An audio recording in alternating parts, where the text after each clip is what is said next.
COJ makes history dahil ang OPM rock band nga na Cup of Joe magkakaroon ng concert sa isa sa pinakamalaking venue sa bansa, ang Philippine Sports Stadium sa Bulacan. Samantala BTS, naglabas na ng teaser para sa kanilang nalalapit na BTS The Comeback Live. Ang chika sa balitang A to Z Showbiz ni Lane Garcia.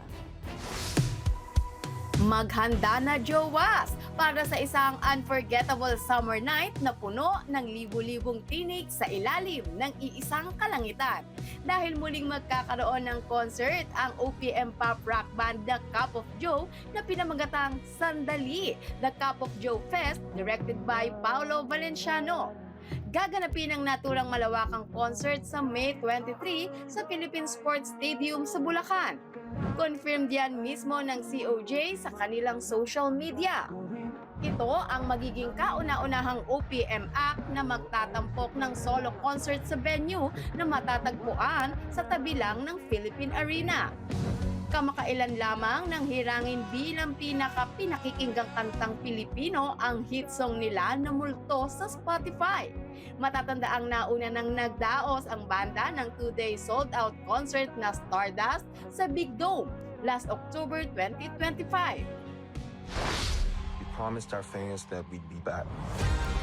OMG! The world's biggest band is back! Inilabas na ng Netflix ang trailer para sa BTS Comeback Live Special sa March 21. This is the most awaited reunion concert nga ng grupo na siguradong aabangan ng ARMYs. Nakatakdang ilabas ito sa March 20 na kanilang unang group album simula pa noong 2022. Habang mapapanood naman sa March 27 ang BTS The Return, ang isang documentary film na nakasentro sa paggawa ng kanilang album. Ang daming ganap ha! Para sa balitang A to Z Showbiz, Lane Garcia.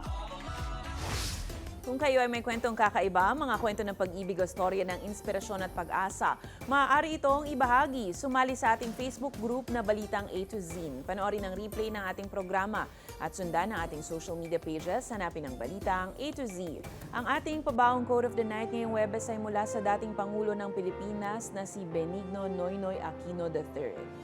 Ang sabi niya, kung walang korap, wala ring mahirap.